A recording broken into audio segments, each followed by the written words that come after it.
Krishna, first of all, your name and why you coming to Aneja, just one. Atul Aneja, and I'm a strategic analyst from India. I have come to as a delegate for this program. I'm also an advisor to Myanmar Narrative think tank. But my question is here in your hearing of this forum is the challenge and the opportunities for this country. So, what is the challenge of this country, and what will be the opportunity for the challenge? You see, to me, the challenge really has come from what I call the US deep state. The US deep state, which wants to establish one world government, does not like countries which exercise sovereignty and independence. Whether it is my country, India, or whether it is China, or even smaller countries. So they use soft power and hard power to do regime changes. They have targeted Myanmar also for regime change under the so-called Burma Act. So the biggest problem is the deep state, but fortunately, and the deep state is itself in trouble because of arrival of Donald Trump. I think people should realize it's a very major development. It's a cultural revolution in a way which has taken, or let's say conservative revolution which has taken place in the United States. It's a world-changing event, and I think Myanmar is going to benefit from it. How do you see the problem of this country? Well, this country's main problem so far has been internal. And internal means it badly requires reconciliation internally. The problem which has arisen here is that there must be some internal problems, but that have been leveraged and exploited by the deep state through NGO network, through Soros foundations, through US aid and others, through the Burma Act, which is basically regime change project. So that is the basic problem. Once you remove the deep state's intervention, I think there will be a scope for internal reconciliation. And once you have internal reconciliation, then Myanmar goes way ahead because of its geographical location. It's a bridge between India and China. You're going to get foreign investment over here. You are a cultural powerhouse in Buddhism, so that you can leverage through tourism. So Myanmar's growth path is ahead. But the first major problem is internal reconciliation, for which a new opportunity has come.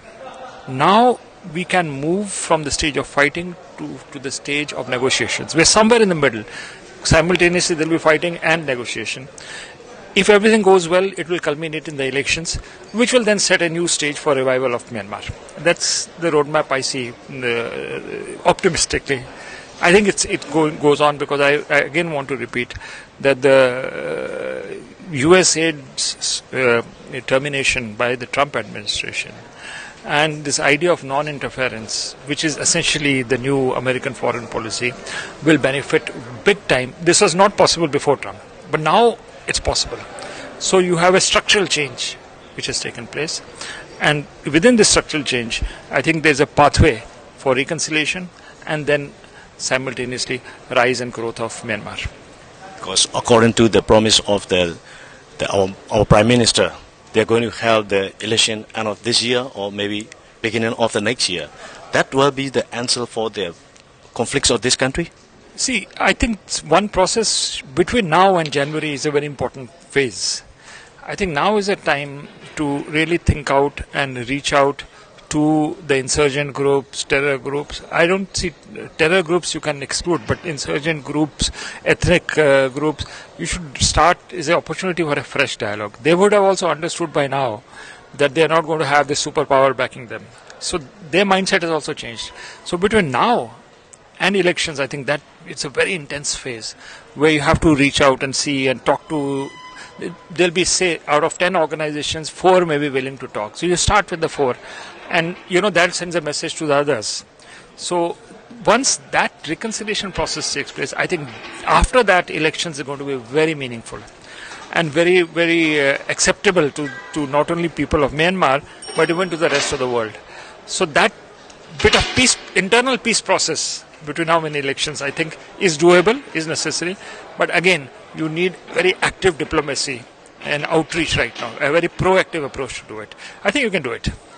Because even they don't want election, but for this present situation, they need to accept the election. Do you want to say something like that?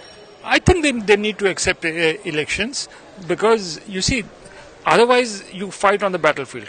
And if you are not getting US support, then I'm not sure whether you will win in the battlefield. And that's not the best option for them. So I think elections proposal is an opportunity. You got to send the message right. If you don't accept message, then it's worse for you.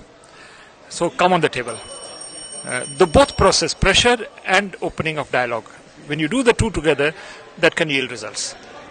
Very good answer. So even if I don't ask you, do you have to say anything to say? Do you want to add anything? No, I just want to say that it's my honor and privilege to be here, and I'm enjoying my stay in Myanmar. And I also want to compliment Myanmar narrative for organizing such a wonderful and well-organized conference. It should not be the last one. It should lead to many more of such initiatives. This is the beginning. This is the beginning, the first major step, foundational step. After the foundation, now you build your building. Okay. Thank you. Nice to meet you.